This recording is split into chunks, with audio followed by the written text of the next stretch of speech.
بنام خدا مہربان و شفیق۔ یقیناً ہم نے نوح کو ان کی قوم کی طرف بھیجا کہ تم اپنی قوم کو ڈراؤ قبل اس کے کہ ان پر دردناک عذاب آ جائے۔ نوح نے کہا، اے میری قوم کے لوگو، میں تمہارے لیے واضح ڈرانے والا ہوں۔ تم پر لازم ہے کہ اللہ کی عبادت کرو، اسی سے ڈرو اور میری اطاعت کرو۔ وہ تمہارے گناہوں کی مغفرت فرما دے گا اور تمہیں ایک مقررہ مدت تک باقی رکھے گا۔ اس میں کوئی شک نہیں کہ جب اللہ کا مقررہ وقت آ جائے تو اسے ٹالا نہیں جا سکتا۔ کاش تم یہ بات جان لیتے۔ نوح نے کہا، اے میرے رب، میں اپنی قوم کو رات دن پکارتا رہا، میرے بلانے پر ان کے فرار میں اضافہ ہوتا چلا گیا، اور میں نے جب بھی انہیں پکارا تاکہ تو انہیں معاف کر دے تو انہوں نے کانوں میں اپنی انگلیاں ڈال لی اور اپنے کپڑوں سے منہ ڈھانپ لیا، اپنی روش پر اڑ گئے اور سخت تکبر میں مبتلا ہو گئے۔ پھر میں نے انہیں علانیہ طور سے دعوت دی، پھر میں نے علانیہ تبلیغ کی اور چپکے چپکے انہیں سمجھایا۔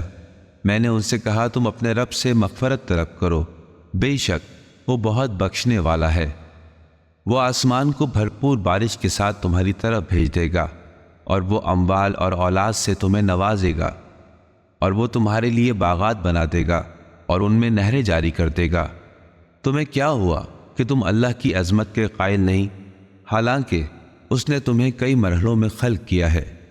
کیا تم نے نہیں دیکھا کہ اللہ نے 7 آسمانوں کو تہ بتہ کس طرح بنایا ہے، اور ان میں چاند کو نور اور سورج کو چراغ قرار دیا ہے؟ اور اللہ نے تمہیں زمین سے کیا خوب اگایا، پیدا کیا ہے۔ وہ پھر تمہیں اس میں لوٹائے گا اور پھر تمہیں اسی زمین سے نکال کر لائے گا۔ اور اللہ نے تمہارے لیے زمین کو فرش کی طرح بچھا دیا تاکہ تم اس کے بڑے بڑے کشادہ راستوں پر چلو۔ نوح نے کہا، پروردگارا، ان لوگوں نے میری نافرمانی کی ہے اور ان کی پیروی کی ہے جو مال اور اولاد پا کر زیادہ خسارے میں چلے گئے۔ ان لوگوں نے بڑے بھاری مکر کا جال پھیلا دیا ہے، اور انہوں نے کہا، تم اپنے معبودوں کو ہرگز نہ چھوڑو، اور نہ ہی ود، سوا، یغوث، یعوق اور نصر کو چھوڑو۔ انہوں نے بہت سے لوگوں کو گمراہ کیا، اور اے اللہ، ظالموں کے لیے سوائے گمراہی کے کسی اور چیز میں اضافہ نہ فرمانا۔ اپنی خطاؤں کی وجہ سے وہ غرق کر دیے گئے اور واصل جہنم ہو گئے، لہٰذا انہوں نے اللہ کے سوا کسی کو اپنا مددگار نہ پایا۔ اور نوح نے کہا، اے میرے رب، تو زمین پر بسنے والے کافروں میں سے کسی ایک کو بھی نہ چھوڑنا۔